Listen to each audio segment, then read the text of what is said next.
Well, I think you just look at the numbers and see how high the revolving door numbers are to know that the most effective lobbyist is probably a former member of Congress. Bill Buzenberg is the executive director of the Center of Public Integrity. He says that in Washington, the lobbying industry is synonymous with the pharmaceutical industry.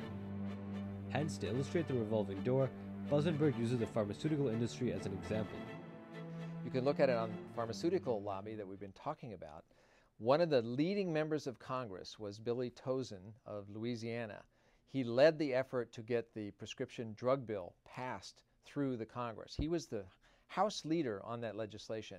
Soon as that was passed, very shortly thereafter, he joined, and he is now the head of the pharmaceutical lobby. This is the revolving door in Washington. It's been here a very long time. It's extremely effective. But the revolving door in Washington has been revolving for years. What keeps this door turning? Why are congressmen attracted to its allure? The answer to this question, experts say, is very basic and is no secret. Like everything else in the world, money is the most important aspect of lobbying. Or the concern really is that money drives this. And if you don't have money, you don't have a voice. And the more money you have, the louder a voice you have. Those with large corporations in particular, and very wealthy individuals, have the ability to drown out other perspectives. That's one major concern. Experts say that the most worrying aspect of lobbying is not that money is prioritized, but it's how this money is spent. The American election system is set up in such a way that politicians often need several $million to fund their campaigns. On the other hand, lobbyists need to gain access to these politicians. And lobbyists have found that the best way to achieve their objectives is to contribute money or to arrange fundraisers for the political campaigns of the politicians they need to access. In this way, politicians get what they want, lobbyists get what they want, and their bonds are strengthened. Lawmakers understand that lobbyists need access to them. So oftentimes, they'll also ask, hey, have you donated to my campaign? And it's never a quid pro quo. It's never a, I voted for this piece of legislation which helped your client, now you must give me a campaign contribution. It's far more general than that. It's just it's a culture where lobbyists understand that part of their job is to create campaign contributions from themselves, from their clients to lawmakers who have been favorable. We have what is sort of a legalized system of bribery in this country. It's not bribery per se because there isn't a quid pro quo. Here's the money, here's my vote. You just bought my vote. That's quid pro quo, and that would be illegal. But it's quasi like that. I'm a candidate, I'm running for re-election. Oh, thank you very much. That will help my re-election campaign. There is one man that has taken advantage of this Washington culture more boldly than most. His name is Jack Abramoff, lobbying's black sheep and Washington's symbol of corruption.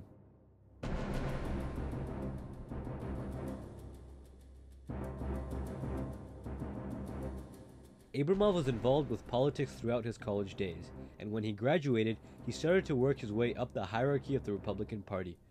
When George W. Bush and a Republican Congress came to Washington in 2000, Jack Abramoff followed suit and looked towards K Street. After spending time as a Republican Party operative, Abramoff walked through the revolving doors and became a key partner at a large lobbying firm.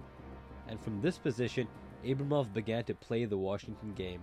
He used many illegal methods to get what he needed done, including trading gifts, expensive meals for official action, and he also overcharged his clients, many of them who were Indian tribes. He was ripping them off essentially. So he was running an illegal lobbying operation, essentially bribing officials with one hand while ripping his clients off with the other. I knew him, but not well. He was very much an outlier to begin with.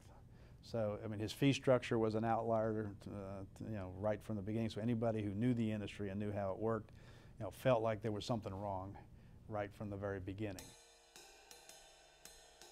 Stu Van Scoyoc is the president and CEO of Van Scoyoc Associates, one of DC's top lobbying firms.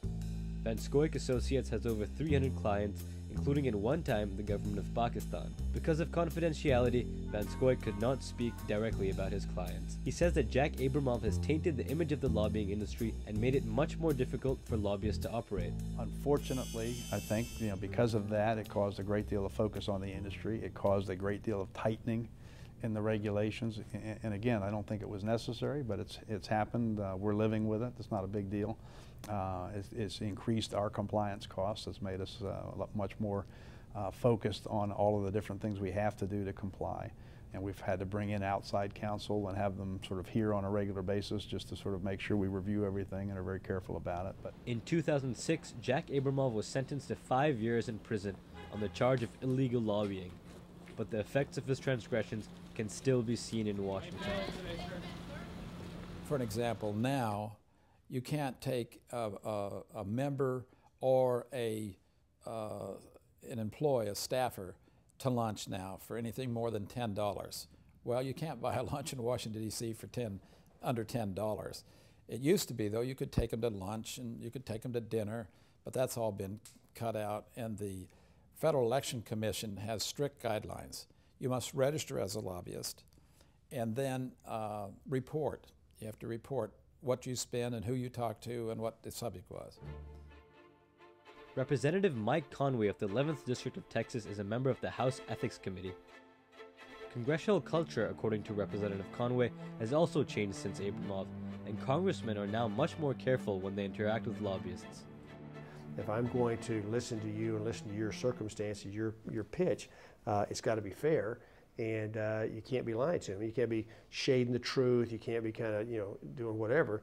I just need the straight skinny, because if I find out you're doing that, then you're going to have a hard time visiting with me, no matter what else is going on. If I can't trust you to give me the straight stuff on your deal as well as your whatever you're lobbying against, then the system won't work.